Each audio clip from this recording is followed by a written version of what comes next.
దేవుని ప్రియమైన బిడ్డలారా, ప్రభువైన యేసుక్రీస్తు వారి నామంలో మీ అందరికీ నా హృదయపూర్వకమైన వందనాలు చెల్లిస్తున్నాను. ప్రతిరోజు ఇదే ఛానల్లో ఇదే సమయానికి తప్పనిసరిగా ఈ ఆదరణ అనే కార్యక్రమాన్ని చూడండి. ఇంకా మీ కుటుంబస్తులకు, మీ పరిచయస్తులకు కూడా పరిచయం చేయండి. దేవుని వాక్యము వినుట వలన విశ్వాసం కలుగుతుంది. అంతేకాదు దేవుని బిడ్డలారా, ఎవరు దేవుని వాక్యానికి విధేయులవుతారో వారు రక్షించబడతారు, వెలిగించబడతారు. మీ ద్వారా ఎంతోమంది దీవించబడాలి అంటే ఈ వాక్యానికి వారిని పరిచయం చేయండి. దేవుడు వాక్యమై ఉన్నాడు. దేవుడు వారిని వెలిగించుటకు శక్తిమంతుడై ఉన్నాడు. కాబట్టి మనం కేవలం దేవునిని పరిచయం చేస్తే, అంటే వాక్యమైన దేవునిని పరిచయం చేస్తే మనల్ని రక్షించిన దేవుడు వారిని కూడా తప్పనిసరిగా రక్షించగలడు. దేవుని బిడ్డలారా, ఈరోజు దేవుని యొక్క వాక్యాంశము వ్యర్థము అనే అంశము మీద దేవుని వాక్యాన్ని మనం ధ్యానం చేయబోతున్నాం. దేవుని వాక్యానికి వెళ్ళే ముందుగా చిన్న ప్రార్థన చేసుకొని పరిశుద్ధాత్మ దేవుని సహాయాన్ని మనం కోరుకుందాం. ప్రార్థన చేసుకొని పరిశుద్ధాత్మ దేవుని సహాయాన్ని మనం కోరుకుందాం. పరిశుద్ధుడా, ప్రేమగల తండ్రి, ఈ వాక్యాన్ని ఆలకిస్తున్న ప్రతి బిడ్డను మీ స్వాధీనపరచుకోండి ప్రభువా. వినే చెవి, గ్రహించే హృదయం అందరికీ దయచేయండి. ప్రతి బిడ్డను తండ్రి దర్శించండి, మాట్లాడండి, వారి హృదయాలు తెరవండి ప్రభువా. మీరే మాతో మాట్లాడమని యేసుక్రీస్తు వారి నామములో ప్రార్థిస్తున్నాను తండ్రి, ఆమేన్. దేవుని బిడ్డలారా, వ్యర్థము అనే అంశము మీద పరిశుద్ధ బైబిల్ గ్రంథంలో చాలా మన జీవితానికి అవసరమైన ఎన్నో విషయాలు దేవుడు మన కోసం వ్రాయించి ఉంచాడు. దేవుని బిడ్డలారా, వ్యర్థము అనే అంశము కోసం మనం చాలా విషయాలు నేర్చుకోవాల్సి ఉంది. ఎందుకంటే మన జీవిత ఆయుష్కాలం బైబిల్ చెబుతుంది 70, అధిక బలమున్న ఎడల 80 సంవత్సరాలు. ప్రియ బిడ్డలారా, ఈ ఆయుష్కాలం మరి ఒక్కసారి దేవుడు ఇచ్చేది. రెండో జీవితం, మూడో జీవితం, నాలుగో జీవితం అనేది లేనే లేదు. ఒక్కటే జన్మ, ఒక్కటే జీవితం. ఒక్కసారి ఈ భూమి మీద మనం పుట్టి ఈ భూమి మీద జీవితాన్ని మనం ముగించేసామంటే ఇక మళ్ళీ ఈ భూమి మీదకి రావడానికి ఎప్పటికీ ఉండదు. ఎందుకంటే బైబిల్ స్పష్టంగా చెప్తుంది, లాజరు, ధనవంతుడు, వారిద్దరి కోసం మనం చూసినట్లయితే లాజరు చనిపోయాడు, కొద్ది కాలానికి ధనవంతుడు చనిపోయాడు. మరి ఏమైంది? నెక్స్ట్ మళ్ళీ పుట్టారా? పుట్టలేదు. వారే కాదు, ఎవ్వరు కూడా ఈ భూమి మీద ఒక్కసారి విడిచి వెళ్ళిన వారు మళ్ళీ రావడానికి లేదు. మళ్ళీ వాళ్ళ కడుపులోనో వీళ్ళ కడుపులోనో పుడతాం, లేకపోతే ఇంకొక జన్మ లేక ఇంకొక రూపాన్ని ఎత్తుతాం అనేది దేవుని బిడ్డలారా బైబిల్ ఎక్కడా కూడా చెప్పట్లేదు. బైబిల్లో వ్రాయబడిన గొప్ప సత్యం ఏమిటంటే, లాజరు చనిపోయాడు, తన క్రియలను బట్టి తను వెళ్ళవలసిన స్థలానికి పరదైసుకు వెళ్ళాడు. అలాగే ధనవంతుడు చనిపోయాడు, మరి పాతి పెట్టబడ్డాడు. అయితే ఆత్మ ఎక్కడికి వెళ్ళిందంటే తన క్రియలను బట్టి, ఈ భూమి మీద ఉండగా జరిగించిన తన క్రియలను బట్టి ఎక్కడికి వెళ్ళాడంటే వేదనకరమైన, మరి చాలా దుఃఖకరమైన స్థలానికి వెళ్ళాడు. నిత్య శిక్ష అనుభవించవలసిన స్థలానికి వెళ్ళాడు. దేని పిల్లరా, మనం ఎప్పుడు కూడా ఈ భూమి మీద వరకు మాత్రమే చూస్తాం. ఈ భూమి మీద తిన్నామా, కట్టుకున్నామా, ఈ భూమి మీద ఇల్లు సంపాదించామా, డబ్బు సంపాదించామా, పేరు సంపాదించామా, అధికారం సంపాదించామా, ఈ లోక సంబంధమైన సిరి సంపదలు సంపాదించామా, ఎప్పుడు కూడా భూ సంబంధమైన వాటి మీదే మనం మనసు పెట్టుకుంటూ ఉంటున్నాం. కానీ మనం నేర్చుకోవాల్సిన గొప్ప సత్యం ఏమిటంటే, ఈ లోకం మనకు స్థిరమైంది కాదు, ఈ లోకం శాశ్వతమైంది కాదు. ఈ లోకానికి మనం వచ్చినప్పుడు ఏమీ తేలేదు, ఈ లోకాన్ని విడిచిపెట్టినప్పుడు ఏమీ కొనిపోం. దేని బిడ్డలారా, కాబట్టి ఈ భూమి మీద ఉన్న ఈ సమయం చాలా విలువైన సమయం నా సహోదరుడా, సహోదరి. అందుకే ఈ సమయాన్ని వ్యర్థపరుచుకోకుండా ఉండాలి అంటే, వ్యర్థమైన వాటిని మనం చేసి మన ఆయుష్కాలం వ్యర్థపరుచుకోకుండా ఉండాలి అంటే, సంపూర్ణమైన దేవుని చిత్తం మన జీవితంలో నెరవేరాలి అంటే ఎలాగా?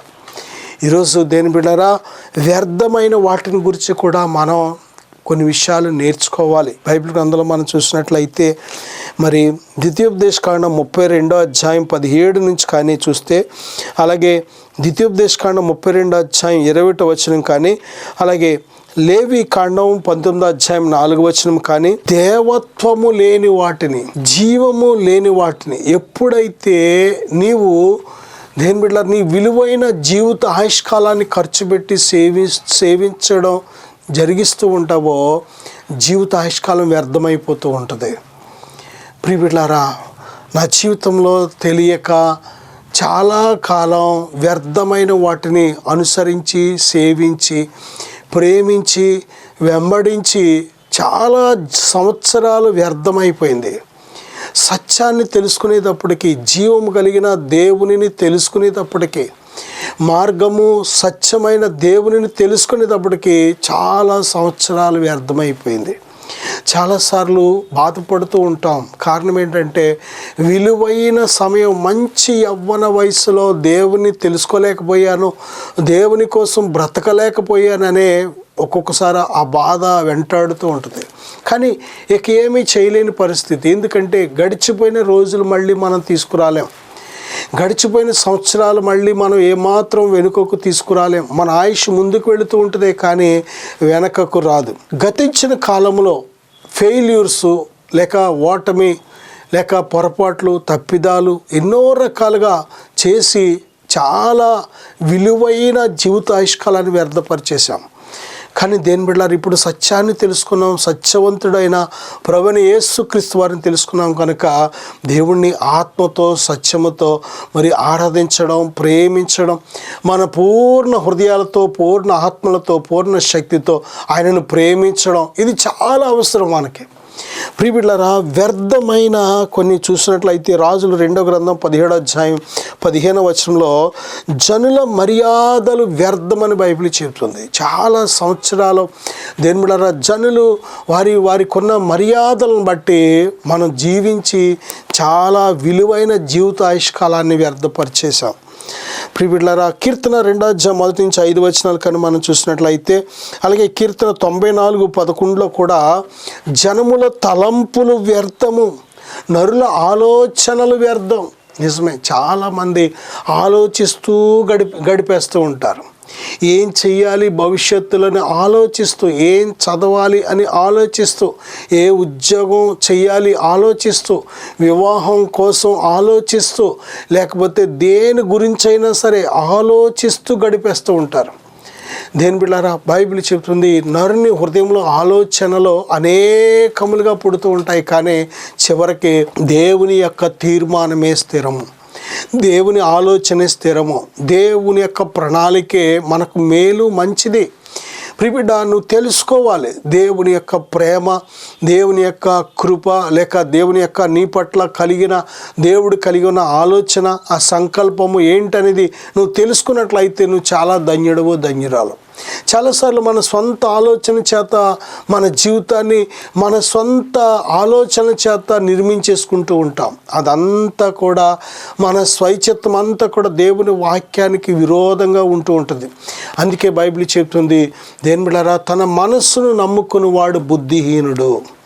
దేని బిడ్డలారా, మన పూర్ణ హృదయంతో దేవుని యందు విశ్వాసం ఉంచే వారికి ఉండాలి. మన మనస్సు ఎదుట ఒక మార్గం సరైనదిగా కనబడుతూ ఉంటుంది, కానీ చివరికి అది నాశనానికో మరణానికో దారితీస్తూ ఉంటుంది. మనకు తెలియదు, చివరి వరకు కూడా ఆ పరిస్థితి ఎదుర్కొనే వరకు కూడా మనకు తెలియదు. అయ్యో, అప్పుడు అనుకుంటూ ఉంటాం, అయ్యో ఇటువంటి నిర్ణయం ఎందుకు చేశాను, నేను ఇటువంటి ఆలోచన ఎందుకు చేశాను, అయ్యో అని అప్పుడు బాధపడుతూ ఉంటాం. కానీ దేని బిడ్డలారా, అందుకే ముందుగానే దేవుడు మనల్ని హెచ్చరిస్తున్నాడు. ఏమనంటే, నరుల ఆలోచనలు వ్యర్థం. మనం ఎప్పుడు కూడా దేవుని ఆలోచన కోసం కనిపెట్టుకునే వారికి ఉండాలి. నువ్వు ఎప్పుడైతే దేని బిడ్డలారా వాక్యాన్ని ధ్యానిస్తూ ఉంటావో, దేవుడు ఆయన నీ పట్ల కలిగిన ఆలోచన నీకు దొరుకుతుంది. దేని బిడ్డలారా, అంతేకాదు, ప్రార్థన ఎప్పుడైతే చేస్తావో, ఆయన సన్నిధిలో ఎప్పుడైతే ఆయన ఆలోచన కోసం కనిపెట్టుకుంటూ ఉంటావో, దేవుడు తప్పనిసరిగా తన ఆలోచన నీకు బయలుపరుస్తాడు. కాబట్టి నా సహోదరుడా సహోదరి, నరుల ఆలోచనలు వ్యర్థం అనే విషయాన్ని మనం గ్రహించాలి. అలాగే కీర్తన గ్రంథం 60వ అధ్యాయం 11వ వచనం కానీ, కీర్తన గ్రంథం 108వ అధ్యాయం 12వ వచనం కానీ మనం చూస్తే మనుషుల సహాయము వ్యర్థము అని బైబిల్ చెప్తుంది. ఇందాక మనం చూసాం కదా, జనుల మర్యాదలు వ్యర్థం. మూడవది, జనుల తలంపులు వ్యర్థం, నరుల ఆలోచనలు వ్యర్థం. ఇక్కడ మనుషుల సహాయము వ్యర్థం. నిజంగా సహాయం చేసేది దేవుడే. చాలాసార్లు మనుషులు సహాయం చేయాలని ఆశపడుతూ ఉంటారు, కానీ చేయలేని పరిస్థితి. చాలాసార్లు చేస్తారు, కానీ అది మనకి ఏమాత్రం ఉపయోగపడని సహాయం. ప్రియబిడ్డలారా, దేవుడు సహాయం చేస్తే నీ హృదయం తృప్తిపరచబడుతుంది. దేవుడు సహాయం చేస్తే నీకు రక్షణ కలుగుతుంది, నీకు సంపూర్ణ విడుదల కలుగుతుంది. దేని బిడ్డ, దేవుని సహాయమే మనకు ఉత్తమమైనది. దేవుని సహాయమే మనకు అవసరం. దేవుని సహాయమే దేని బిడ్డ మనకు పూర్తిగా సరిపోయేది. మనకు సంపూర్ణమైన విడుదల, విమోచన కలుగజేసేది, అన్ని విషయాల్లో సంపూర్ణ విజయాన్ని కలుగజేసేది దేవుని సహాయం. దేవుని సహాయం కోసం మనం ఎదురు చూసేవారిగా ఉండాలి. మనం దేని ప్రియమైన బిడ్డలారా, దేవుని సహాయం కోసం ఎంతమంది ఎదురు చూడగలుగుతున్నాం? మనుషుల సహాయం కోసం కనిపెట్టుకుంటున్నాం, మనుషుల సహాయం కోసం గోజాడుతున్నాం, లేక తల వంచి చేతులు చాపి మనుషుల వైపు చూస్తున్నాం. కానీ ఏనాడైనా విశ్వాసముతో దేవుని యొద్దకు వచ్చి దేవుడు గొప్ప సహాయకుడని ఏనాడైనా విశ్వసించి ఆయన యొద్ద కనిపెట్టుకున్నామా? ఆయన సహాయం కోసం కనిపెట్టుకున్నామా మనం? ప్రియబిడ్డలారా, ఇక్కడ మనుషుల సహాయము వ్యర్థము అని బైబిల్ చెప్తుంది. మనుషుల సహాయం కోసం కనిపెట్టుకున్నట్టు కంటే దేవుని కోసం కనిపెట్టుకుంటే దేవుడు నేను సిగ్గుపడనివ్వడం. దేవుని సహాయం కోసం నువ్వు ఎదురు చూస్తే తప్పనిసరిగా నువ్వు తృప్తిపరచబడతావు. దేవుడు సహాయకుడు, హెల్పర్. పరిశుద్ధాత్మ పేరు ఏమిటంటే సహాయకుడు, హెల్పర్. ఆయన ఆదరణకర్త. ఆయన మన ప్రతి పరిస్థితిలో కావలసిన సహాయాన్ని అందివ్వడానికి ఆయన సిద్ధంగా ఉన్నాడు. దేని బిడ్డలారా, అలాగే కీర్తన గ్రంథం 127వ అధ్యాయం 1వ వచనం చూస్తే, యెహోవా ఇల్లు కట్టించని ఎడల దాన్ని కట్టువారి ప్రయాసము వ్యర్థమే. నిజమే, ఇల్లు మనకు అవసరం.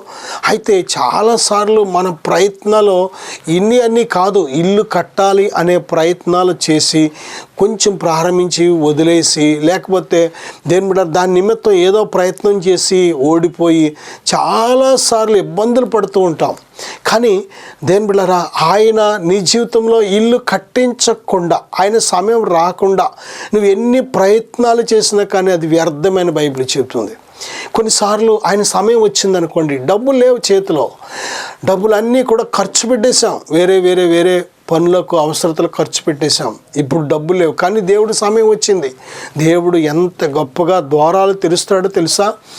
దేని బిడ్డలారా, దేవుడు చేసే కార్యాలు మన కన్నులకు చాలా ఆశ్చర్యకరంగా ఉంటూ ఉంటాయి. నా సహోదరుడా సహోదరి, యెహోవా ఇల్లు కట్టించని ఎడల, దేవుని ఆయన నీ పట్ల ఇంకా సమయం ఉంది చాలాసార్లు, కానీ తొందరపడుతూ ఉంటాం, ఫెయిల్ అవుతూ ఉంటాం, ఇల్లు కట్టకుండానే అప్పులు పాలైపోతూ ఉంటాం. చాలాసార్లు దేవుని సమయం వచ్చినప్పుడు కొన్నిసార్లు అప్పు చేసినా సరే దేవుడు సహాయం చేసి ఆ అప్పులన్నిటి నుంచి దేవుడు విడిపిస్తూ ఉంటాడు. ప్రియబిడ్డలారా, అందుకే దేవుని కోసం ఎదురు చూసేవారిగా, ఆయన ఆలోచన కోసం మనం, ఆయన సమయం కోసం మనం కనిపెట్టుకునే వారిగా మనం ఉండాలని బైబిల్ బోధిస్తుంది. నా సహోదరుడా సహోదరి, కీర్తన గ్రంథం 127వ అధ్యాయం 2వ వచనం చూస్తే, మీరు వేకువనే లేచి చాలా రాత్రి అయిన తరువాత పండుకొనుచు కష్టార్జితమైన ఆహారము తినుచుండుట వ్యర్థమైన బైబిల్ చెబుతుంది. వేకువనే లేచి చాలా రాత్రి అయిన తరువాత పండుకొనుచు కష్టార్జితమైన ఆహారము తినుచుండుట వ్యర్థమే, ఎందుకంటే తన ప్రియులు నిద్రించుచుండగా ఆయన వారికి ఇచ్చుచున్నాడు అని కీర్తన 127వ అధ్యాయం 2వ వచనం మనం చూస్తున్నాం. ఎందుకంటే దేని బిడ్డలారా, మనము ప్రతిరోజు కొన్ని జీవితాలు మనం చూసినట్లయితే తెల్లవారుజామున ప్రారంభించిన పని అర్ధరాత్రి వరకు కూడా, చాలా అర్ధరాత్రి వరకు కూడా కష్టపడుతూనే ఉంటారు. అయినా ఇబ్బందులే, అయినా సమస్యలే, అయినా కన్నీరే. కారణం ఏంటో తెలుసా? దేవుని ఆశీర్వాదం లేని కష్టార్జితం, దేవుని ఆశీర్వాదం లేని సంపాదన, దేవుని ఆశీర్వాదం లేని ప్రయాస ప్రయత్నం. దేని బిడ్డారా, దేవుడు నిన్ను ఆశీర్వదిస్తేనే కానీ నువ్వు ఆశీర్వదించబడలేవు.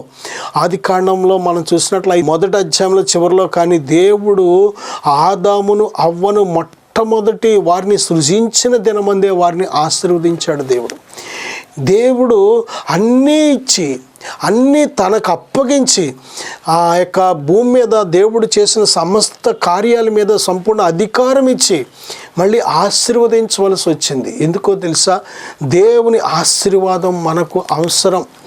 ఈ లోకంలో ఎన్ని ఉన్నా, ఎంతమంది ఉన్నా, ఎన్ని రకాల సదుపాయాలు మన జీవితంలో ఉన్నా, దేవుడు ఆశీర్వాదం లేకపోతే వాటిని మనం అనుభవించలేం.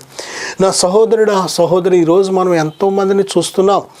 ఎంతోమంది మరి వారికి సమృద్ధి అయిన సంపద ఉండి అటు తినడానికి కానీ, కట్టుకోవడానికి కానీ, లేకపోతే ఈ భూమి మీద సౌఖ్యంగా బ్రతకడానికి కానీ అన్నీ ఉండి కూడా ఇబ్బందులు పడుతున్న వాళ్ళు, తిండికి బట్టకు మరి ప్రతి సౌకర్యానికి కూడా ఇబ్బంది పడుతున్న వాళ్ళు ఎంతోమందిని మనం చూస్తున్నాం. కారణం ఏంటంటే దేవుని ఆశీర్వాదం లేకపోతే ఈ లోకమంతా సంపాదించిన ఆశీర్వాదం కాదు మనకి. మన ప్రాణం పోతే మనల్ని రక్షించే ఆ రక్షకుడు మనకు కావాలి. దేని బిడ్డారా, మన ఆత్మలు నిత్య నరకానికి వెళ్లకుండా నిత్య జీవం ఇచ్చే ఆ జీవ వృక్ష ఫలమైన ప్రభుని యేసుక్రీస్తు వారు మనకు కావాలి. ఆయన ఒక్కడే మన పాపముల నుండి మనను తప్పించగలిగిన వాడు. ఆయన ఒక్కడే మన పాపముల నిమిత్తము సిలువ మీద ప్రాణం పెట్టినవాడు. ఆయన ఒక్కడే దేని బిడ్డారా మరి సిలువ మీద నుండి సమాధి చేయబడి మళ్ళీ తిరిగి సమాధిని గెలిచి తిరిగి లేచినవాడు.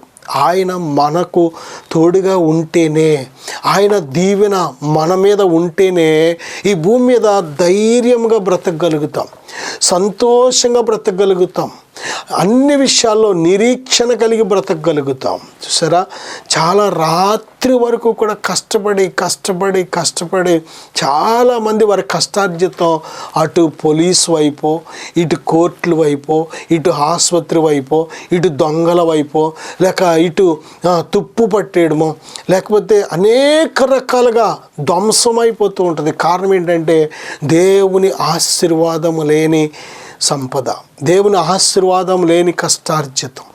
మనము ఈ భూమి మీద మనం దేని బిడ్డలారా ప్రతిరోజు బ్రతకాలి అంటే కష్టపడాలి, కానీ దేవుని ఆశీర్వాదం కూడా మనకు కావాలి. చాలామంది కష్టపడిన దానికంటే వారు ఎదుర్కొనే ఫెయిల్యూర్స్కి, ఓటములకు ఈ కష్టార్జితం అంతా అయిపోతూ ఉంటుంది. చిల్లరగా మొత్తం చిందరబందరగా అయిపోతూ ఉంటుంది. కారణం ఏంటంటే దేవుని ఆశీర్వాదం లేదు. దేవుడు నీకు తోడుగా ఉన్నప్పుడు దేవుడు నీకు మంచి ఆలోచన చెబుతూ ఉంటాడు. ఆయన ఆలోచనకర్త. ఏది నీకు క్షేమమో, ఏది నీకు మంచిదో, ఏది నీకు ఆశీర్వాదమో, నీవు నడవలసిన మార్గం ఏంటి అనేది నీకు చక్కగా బోధిస్తాడు దేవుడు. కానీ ఎప్పుడైతే దేవునితో మనకు సరైన సంబంధం ఉండదో, దేవుని విషయంలో మనం బలహీనంగా ఎప్పుడైతే ఉంటూ ఉంటామో, ఆత్మీయ జీవితంలో ఎలా ఉంటామంటే ఏమాత్రం అభివృద్ధి లేని వారికి ఉంటూ ఉంటాం. అలా ఉంటున్నప్పుడు ఏమవుద్దంటే, ఒకవేళ ఈ లోకంలో నీకు ఎటువంటి సంపద ఉన్నా సరే, ఎటువంటి ఆదాయ వనరులు ఉన్నా సరే, నువ్వు ఎంత కష్టపడే వ్యక్తి అయినా సరే, చివరికి నువ్వు సంపాదించేది దాచేది కూడా ఏమీ ఉండదు. చిల్లి జోబులో డబ్బులు వేసినట్టు కష్టార్జితం అంతా కూడా వెళ్ళిపోతూ ఉంటుంది. ఈరోజు చాలామంది చాలా గృహాల్లో ఒక్కరు కాదు, 2, 3, 4 కష్టపడుతూ ఉంటారు, కానీ మళ్ళీ అన్నీ ఇబ్బందులే. మళ్ళీ పొద్దున్న లేచేటప్పటికి వారు మళ్ళీ ఇతరులు ఆశిస్తూ ఉంటారు. ఎందుకని అలా జరుగుతుంది? చాలాసార్లు కష్టపడి ఎంతో ప్రయాసపడుతూ ఉంటావు, కానీ మళ్ళీ దేని బిడ్డలారా ఎంతో కష్టపడుతూ ఉంటాం, కానీ దేవుని ఆశీర్వాదం లేక అదంతా కూడా వ్యర్థమైపోతూ ఉంటుంది కష్టార్జితం. మళ్ళీ మామూలుగానే ఎన్నో ఇబ్బందులు ఎదుర్కొంటూ ఉంటాం. అలాగ నీ జీవితం ఉండడానికి వీల్లేదు. నా సహోదరుడా, దేవుడు ఆశీర్వాదానికి కర్త అయినా, ఆయన నిన్ను సృష్టించిన సృష్టికి ఎలాగైతే కర్తో, అలాగే నీ జీవితంలో ఆశీర్వాదం కలగాలి అంటే ఆశీర్వాదం ఇచ్చే దేవుని యొద్దకు రావాలి. ఆశీర్వదించే దేవుడు. మనుషులు చాలాసార్లు మనల్ని ఆశీర్వదిస్తూ ఉంటారు, చెల్లదు. చాలామంది మనుషులు మన తల మీద చేయించి ఆశీర్వదిస్తూ ఉంటారు, లేకపోతే ఆశీర్వాదం చెప్తూ ఉంటారు. చెల్లదు. ఎందుకో తెలుసా? ఆశీర్వదించేది దేవుడు. జీవము కలిగిన వారైన ఆయన మాటలో జీవం ఉంది, శక్తి ఉంది, ఆశీర్వాదం ఉంది, మహిమ ఉంది. ఆయన మాటలో ప్రభావం ఉంది. ఆయన మనలను ఆశీర్వదించాలి అంటే యాకోబు జీవితంలో మనం చూసినట్లయితే దేని బిడ్డలారా, తన యొక్క అన్నగారు యాకోబు చేసిన మోసాన్ని బట్టి తన అన్న చంపాలని ఎదురు చూస్తున్నాడు. కానీ యాకోబు ఆ అన్న దగ్గరికే వెళ్ళి నివాసించే పరిస్థితి వచ్చింది. ఇప్పుడు ఏం చేయాలి? వెళితే చంపుతాడు, వెళ్ళకపోతే వెనకాల తన మావయ్య గారి చేత మోసపోయాడు ఎన్నో సంవత్సరాలు. వెనక్కి వెళితే మోసపోతాడు, ఎదరికెళితే చంపడానికి సిద్ధంగా ఉన్నాడు. ఎలాగా? అప్పుడు ఏం చేశాడంటే యాకోబు ఎబ్బోకు అనే రేవు దగ్గర, ఆ రేవు దాటించి తన భార్యలను, పిల్లలను, ఆ పనివారిని, పశు సంపద అంతా పంపించేసి ఏం చేస్తున్నాడంటే ప్రార్థన చేస్తున్నాడు. మోకరించి ప్రార్థన చేస్తున్నాడు. ఎలాంటి ప్రార్థన అంటే దేవుడు దిగువచ్చే వరకు కూడా ఇడిచిపెట్టలేదు. ఆ దేవుని పాదాలు పట్టుకొని, దేవుడు ఒక దూతను పంపిస్తే ఆ దూత పాదాలు పట్టుకొని ఏం చేస్తున్నాడో తెలుసా? దేని బిడ్డలారా, నీవు నన్ను ఆశీర్వదిస్తేనే కానీ నిన్ను నేను విడిచిపెట్టను అన్నాడు. వెంటనే ఆ దేవదూత తెల్లవారుతుంది, నేను వెళ్ళాలి, నన్ను విడిచిపెట్టంటే విడిచిపెట్టను, నీవు నన్ను ఆశీర్వదిస్తేనే కానీ నేను నిన్ను విడిచిపెట్టను అన్నాడు. దేని బిడ్డలారా, వెంటనే ఆ దేవదూత ఆ తొడ గూటి మీద కొట్టేటప్పటికి ఆ తొడ గూడు వసిలినట్టు బైబిల్ చెప్తుంది. చూసారా, యాకోబు తొడ గూడు ఆ యొక్క జారిపోయింది. అయినా సరే ప్రార్థన మాత్రం విడిచిపెట్టలేదు. నీవు నన్ను ఆశీర్వదిస్తేనే కానీ నేను విడిచిపెట్టనని ఎటువంటి ప్రార్థన చేశాడు అంటే చాలా పట్టుదల కలిగిన ప్రార్థన చేశాడు, విశ్వాసంతో ప్రార్థన చేశాడు.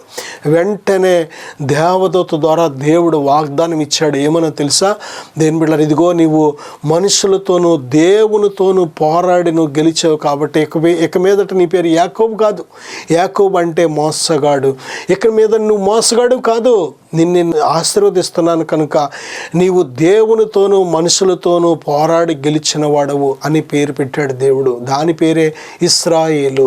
దేని బిడ్డలారా, నిజం చూడండి, యాకోబుని ఇశ్రాయేలుగా దేవుడు దీవించాడు. తన బిడ్డలు కూడా దీవించాడు దేవుడు. 12 గోత్రాలకు గోత్రకర్తలుగా చేశాడు. తన గర్భంలో నుంచి రాజులు వచ్చారు.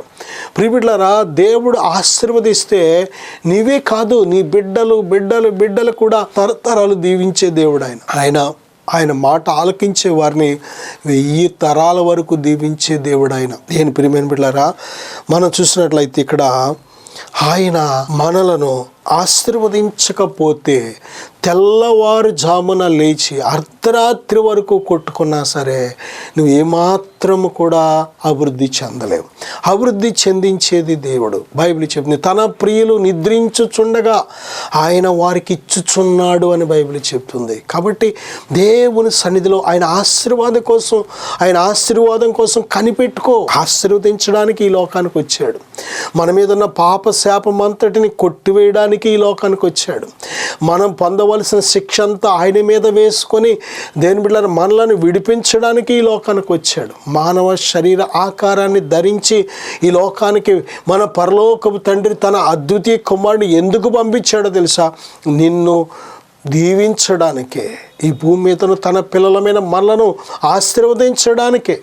కాబట్టి ప్రభువైన యేసుక్రీస్తునందు విశ్వాసం ఉంచినప్పుడు మన జీవితమే టర్నింగ్ పాయింట్ అన్నమాట. ఇప్పటి వరకు శాపంలో ఉన్నావేమో కానీ ఆశీర్వాదంలోకి నడిపించబడుతూ ఉంటాం. ప్రియబిడ్డలారా, అలాగే సామెతల గ్రంథం 31 అధ్యాయం 30 వచనంలో కానీ చూస్తే అందము మోసకరం, సౌందర్యం వ్యర్థం.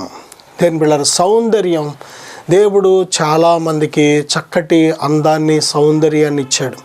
వాటిని బట్టి దేవుని స్తుతించడం, దేని బిడ్డలారా, అంతేకాదు నమ్మకంగా ఉండడం. ఎందుకంటే అందంగా ఉన్న స్త్రీలైనా పురుషులైనా ఎన్నో శోధనలు వారు ఎదుర్కొంటూ ఉంటారు. కాబట్టి వారు ఎంత నమ్మకస్తులుగా ఉంటారో అంతగా దేవుడు వారిని హెచ్చించే దేవుడు. యోసేపు జీవితంలో మనం చూసినట్లయితే యోసేపు బాగా సుందరుడంట. చాలా సౌందర్యవంతుడంట. దేని బిడ్డలారా, ఆ యజమానురాలు యోసేపు మీద కన్ను వేసి చాలా శోధిస్తూ ఉండేది. కానీ యోసేపు నమ్మకంగా ఉన్నాడు. దేవునికి మాత్రమే భయపడి దేవుని దృష్టిలో ఇష్టడుగా జీవించాడు. ఈ దేవుడు ఒక వ్యక్తిని హెచ్చించే ముందు, ఆశీర్వదించే ముందు తన నమ్మకత్వాన్ని కూడా చూస్తూ ఉంటాడు. దేవుడు మన జీవితంలో ఏ కార్యం చేయాలన్నా ముందుగా మనల్ని ప్రిపేర్ చేస్తాడు. ముందుగా మనలను పరీక్షిస్తూ ఉంటాడు. దేవుడు విశ్వాసాన్ని పరీక్షిస్తూ ఉంటాడు, పరిశుద్ధ జీవితాన్ని పరీక్షిస్తూ ఉంటాడు, నీతిని పరీక్షిస్తూ ఉంటాడు, భక్తిని పరీక్షిస్తూ ఉంటాడు, దేవుని ఎంతవరకు ప్రేమిస్తున్నామో పరీక్షిస్తూ ఉంటాడు. కాబట్టి దేని బిడ్డలారా, యోసేపును దేవుడు బహుగా దీవించాలని ఆశపడ్డాడు, బహుగా ఉన్నతమైన స్థితిలో పెట్టాలని ఆశపడ్డాడు. దానికి ముందు దేవుడు చూశాడు. తన శోధన ఇచ్చినప్పుడు ఎలా రియాక్ట్ అవుతున్నాడు? శోధన తుచ్చమైన శరీర ఇచ్చలకు లొంగిపోతున్నాడా? బలహీనంగా ఉన్నాడా లేక బలంగా ఉన్నాడా? ఈ లోక సంబంధమైన శరీర సంబంధమైన ఈ యొక్క సుఖాలకు సంతోషాలకు బానిస అయిపోయే మనసు కలిగి ఉన్నాడా? లేక దేవుని కోసం వాటిని జయించి పరిశుద్ధతను ధరించుకొని, నీతిని ధరించుకొని, యథార్థతను ధరించుకొని దేవుని కోసం రోషం కలిగిన భక్తి చేసేవాడిగా ఉన్నాడా అనేది దేవుడు చూస్తూ ఉంటాడు. మనం చేసే భక్తి మనుషులు గ్రహించకపోవచ్చు, మనం జీవించే జీవితం మనుషులు చూడకపోవచ్చు, పట్టించుకోకపోవచ్చు, కానీ మన ప్రతి చర్యను దేవుడు చూస్తున్నాడు. నా సహోదరుడా, సహోదరి, చూచుచున్న దేవుడు ఆయన దృష్టిలో మనం ఎలాగున్నాం? ప్రియబిడ్డలారా, వ్యర్థమైన వాటిని అనుసరిస్తున్నామా? మనకు దేవుడిచ్చిన తలాంతులను వ్యర్థపరుచుకుంటున్నామా? దేవుడు నీకు ఒకవేళ అందం, సౌందర్యం ఇస్తే దానిని బట్టి దేవుని స్తుతించి అన్ని పరిస్థితుల్లో నమ్మకంగా ఉండు. ఎంత నమ్మకంగా ఉంటావో అంతగా దేవుడు ఆశీర్వదిస్తూ ఉంటాడు. ఈరోజు అందాన్ని డబ్బులు చేసుకునేవారు చాలామంది, అందము చేత మోసపోతున్న వాళ్ళు చాలామంది, అందము చేత గర్విష్ఠులు అయిపోతున్న వాళ్ళు చాలామంది, అందము చేత చాలా సమస్యలు ఎదుర్కొంటున్న వారు కూడా చాలామంది. కాబట్టి దేని బిడ్డారా, అది ఎంత అందమైన సౌందర్యమైన దేని బిడ్డారా, వాటిని చూసి మురిసిపోవద్దు. అవి పర్మనెంట్ కాదు. మనం మట్టిలో పెట్టబడినప్పుడు, ఈ లోకాన్ని విడిచిపెట్టి అంటే చనిపోయినప్పుడు ఎంత అందమైన సౌందర్యమైన మట్టిలో పెట్టేస్తారో శరీరం కుళ్ళిపోతుంది, పురుగులు పట్టేస్తుంది. మొన్నైనది వెనుకటి వల్లనే మంటికి వెళ్ళిపోతుంది. కాబట్టి మంటిలో కలిసిపోయే శరీరాన్ని చూసి గర్వపడద్దు. మట్టి అందాన్ని చూసి, మట్టి సౌందర్యాన్ని చూసి ఏమాత్రం కూడా గర్వపడద్దు. మనం ఎంతగా దేవుని దృష్టిలో తగ్గించుకుంటామో, ఎంతగా దేవుని దృష్టిలో నమ్మకస్తులుగా ఉంటామో దేవుడు మనలను అంతగా దీవించే దేవుడు. ప్రసంగి గ్రంథం 2వ అధ్యాయం 15వ వచనంలో అధిక జ్ఞానము వ్యర్థమని బైబిల్ చెప్తుంది. జ్ఞానాలు 3 రకాలు. ఒకటి దైవిక జ్ఞానం. ఇది దేవుని వాక్యం ద్వారా, పరిశుద్ధాత్ముడు ఇచ్చట ద్వారా మాత్రమే వస్తుంది. దైవిక జ్ఞానం నిన్ను కడుతుంది, నిన్ను జీవింపచేస్తుంది, నిన్ను జీవమార్గంలో నడిపిస్తుంది, నీ ఆత్మను రక్షిస్తుంది. ఈ జ్ఞానం దేవునితో నిన్ను సమాధానపరుస్తుంది. ఈ జ్ఞానం నీకు నెమ్మది, సమాధానం, సంతోషాలు దయచేస్తుంది. దైవిక జ్ఞానం దేవుని కోసం పరిశుద్ధముగా, యథార్థముగా, నీతిగా బ్రతకడానికి సహాయం చేస్తుంది దైవిక జ్ఞానం. రెండో జ్ఞానం చూస్తే మానవ జ్ఞానం. మానవ జ్ఞానం మనిషికి ఈరోజు ఎంత జ్ఞానం ఉందనేది మనం చూస్తున్నాం. కానీ జ్ఞానం అంతా కూడా అది ఏమాత్రం కూడా ఆత్మను రక్షించలేని జ్ఞానం. శరీరాన్ని మాత్రమే సుఖపెట్టుకోవడానికి, సౌఖ్యాలు అమర్చుకోవడానికి. దేని బిడ్డారా, మనం ఎన్నో డెవలప్ చేసుకుంటున్నాం, కమ్యూనికేషన్ డెవలప్ చేసుకుంటున్నాం. దేని బిడ్డారా, ఫుడ్ తినే ఆహారాలను డెవలప్ చేసుకుంటున్నాం, కట్టుకునే బట్టలు డెవలప్ చేసుకుంటున్నాం, కట్టుకుంటున్న నివాసం ఉండడానికి కట్టుకుంటున్న ఇళ్లను డెవలప్ చేసుకుంటున్నాం, ప్రయాణాలు డెవలప్ చేసుకుంటున్నాం. ఎన్ని రకాలుగా ఈ టెక్నాలజీ ఉపయోగించి మనం ఎన్నో రకాలుగా మరి సుఖ సౌఖ్యాలను అమర్చుకుంటున్నాం, మంచిదే. కానీ ఈ జ్ఞానం ఆత్మను రక్షించలేదు. నేను మీకోసం చిన్న ప్రార్థన చాలా ఆశపడుతున్నాను. దయచేసి కళ్ళు మూసుకొని ప్రార్థనలు ఏకీపిద్దాం. పరిశుద్ధుడా, ఘనమైన తండ్రి, ఈ ప్రార్థనలు ఏకీపిస్తున్న ప్రతి బిడ్డను దర్శించండి ప్రభువా. మాట్లాడండి నాయనా, ఏది వ్యర్థమో ఏది వ్యర్థము కాదో నీ బిడ్డలు తెలుసుకునేందుకు సహాయం దయచేయండి. ఒక్కటే జీవితం నాయన, మా జీవిత ఆయుష్కాలం వ్యర్థమైపోకుండా, వ్యర్థమైన వాటిని మేము చూడకుండా, వ్యర్థమైన వాటిని ప్రేమించకుండా నాయన, ఏది అవసరమో, ఏది ఉత్తమమో, ఏది అనుకూలమో, ఏది సంపూర్ణమో నాయన, ఇదిగో నీ బిడ్డలు గ్రహించుటకు వారి హృదయాలు, నేత్రాలు తెరవమని, నడిపించుమని యేసుక్రీస్తు వారి నామములో ప్రార్థిస్తున్నాను తండ్రి. ఆమేన్. God bless you.